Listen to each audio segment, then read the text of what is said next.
Fuel के ये जो है लगातार अपने आप चलता है, इसी को कहते हैं क्रिटिकलिटी, जहां पे हमारा तमिलनाडु वाला न्यूक्लियर प्लांट पहुंच गया है। तो दोस्तों जानते हैं ये क्रिटिकलिटी आती कैसे, कोई चीज अपने आप कैसे चल सकती है लगातार, मतलब कि अपने आप ही चल रही है बिना उसके ना भारी मदद के, वो किस तरीके से चल रही है, उसमें बिना फ्यूल डाले वो किस तरीके से चल रही है, आइए इसे जानते हैं। तो दोस्तों ये ऐसा हो कैसा सकता है कि कोई चीज अपने आप चलती रहे और अपने आप एनर्जी को लगातार प्रोड्यूस करते रहे। अगर देखें तो पहली नजर में तो ये ऐसा लगता है कि ये तो फिजिक्स के लॉ के एकदम खिलाफ जा रही है ना, क्योंकि हम जानते हैं कि होता क्या है कि मतलब कि कोई भी चीज जो है वो एनर्जी निकलती है और एनर्जी जो है वो यूज होती है और उसकी फॉर्म चेंज हो जाती है, ये तो फिजिक्स है। तो दोस्तों इस क्रिटिकलिटी के पीछे जो है एक एटॉमिक रिएक्शन होता है, आइए जानते हैं उसी एटॉमिक रिएक्शन के बारे में। ये रिएक्शन तब शुरू होता है दोस्तों जब एक भारी एटम टूटता है, जैसे कि यूरेनियम।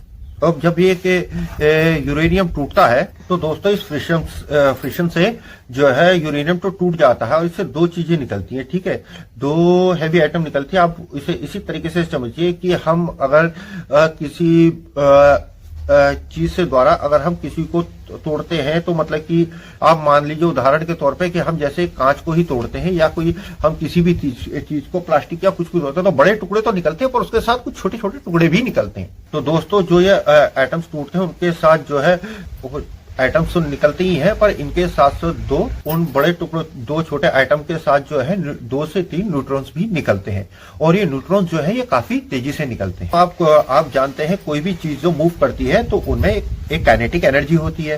ये सभी जो है ये सारी बातें तो हम सब ने ही जो है अपनी 10th क्लास में पढ़ी होगी ऑलरेडी फिजिक्स में।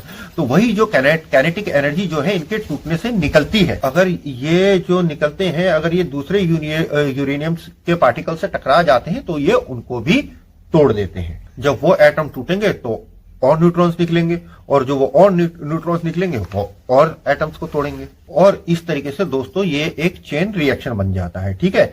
और जरूरी नहीं कि हर बार जो है टूटे, कई बार इसमें जो है कि इम्प्योरिटी हो सकती है, ठीक है ना। जैसे आपको याद हो कि वो बता रहे थे कि एक जो वेपन ग्रेड का यूरेनियम होता है उसे इनरिच करा जाता है 60+ से ऊपर 90+ है और उसमें ताकि वो चेन रिएक्शन टूटे ना, वो कंटिन्यूसली चलते रहे, ठीक। कभी कभी जो वो न्यूट्रॉन निकल रहा है हो सकता है वो उस पर टकराए ना, कभी हो सकता है कि उसमें इतनी एनर्जी ना हो कि वो उसे तोड़ पाए, है ना।